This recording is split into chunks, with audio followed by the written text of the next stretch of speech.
పేరు పవన్. అందరిలాగానే నేను ఒక అమ్మాయిని ప్రేమించాను. కొందరిలాగే తను నన్ను ప్రేమించింది. చివరికి ఒక్కడిలా మోసపోయాను.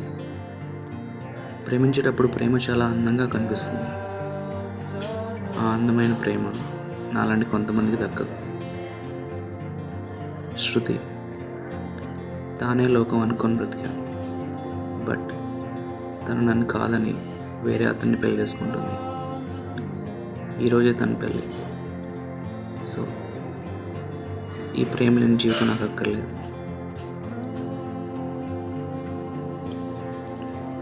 కానీ ఇప్పుడు ఏం చేయాలో అర్థం కావట్లేదు. భరించలేని కోపం, బాధ. నాకు ఈ జీవితం అక్కర్లేదు అనిపిస్తుంది. ఈ క్షణమే నాకు చావాలనిపిస్తుంది.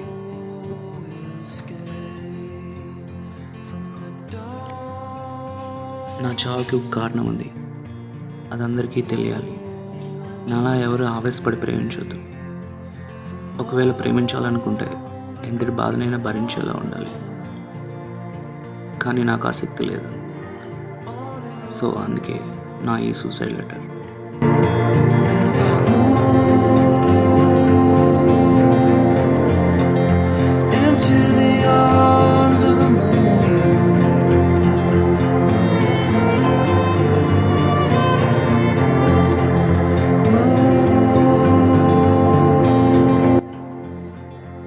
Hello, happy married life.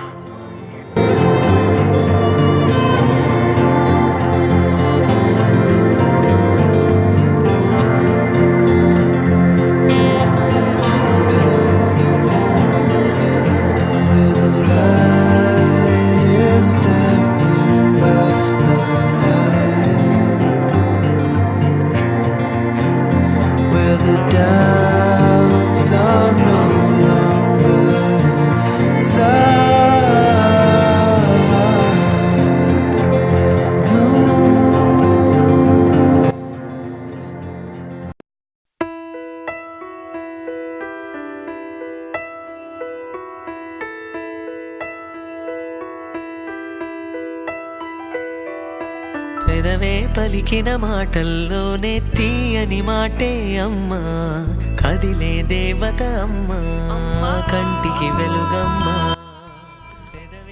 చూసారా, ప్రేయసి ప్రేమే లోకం అనుకున్న నేను అంతకంటే ఎక్కువైన అమ్మ ప్రేమను మర్చిపోయి క్షణికావేశంలో ప్రాణం తీసుకున్నాను. ఈ ప్రపంచంలో అందమైన అమాయకురాలు ఎవరంటే అది అమ్మాయి. ఎందుకంటే తాను ప్రేమించినంత గుడ్డిగా ఎవరు మనల్ని ప్రేమించరు. ఇప్పుడు నాకు అమ్మ ప్రేమ కావాలన్నా నాకు దక్కదు. మన కాళ్ళ మీద మనం నిలబడే వరకే అమ్మ కావాలి. ఆ తర్వాత అమ్మను పట్టించుకో. తను మాత్రం తను చనిపోయే చివరి క్షణంలో కూడా తన కొడుకు క్షేమంగా ఉండాలనుకుంటుంది. ఇదంతా తెలియక అహంకారంతో సున్నితమైన అమ్మ మనసుని నడి రోడ్లో వదిలేస్తున్నాం. చూస్తున్నాగా ఈ రోజుల్లో ఎంతోమంది అమ్మలు బస్ స్టాప్లలో, బస్ స్టాండ్లో వానలకి ఎండలకి తడుస్తూ కొడుకులున్న పట్టించుకునే పరిస్థితుల్లో ఉన్నారు. దానికంతటికి కారణం ఈ పిచ్చి ప్రేమ, ఏదో సాధించాలని మూర్ఖత్వం. అవన్నీ మర్చిపోయి అమ్మని క్షేమంగా చూసుకుందాం.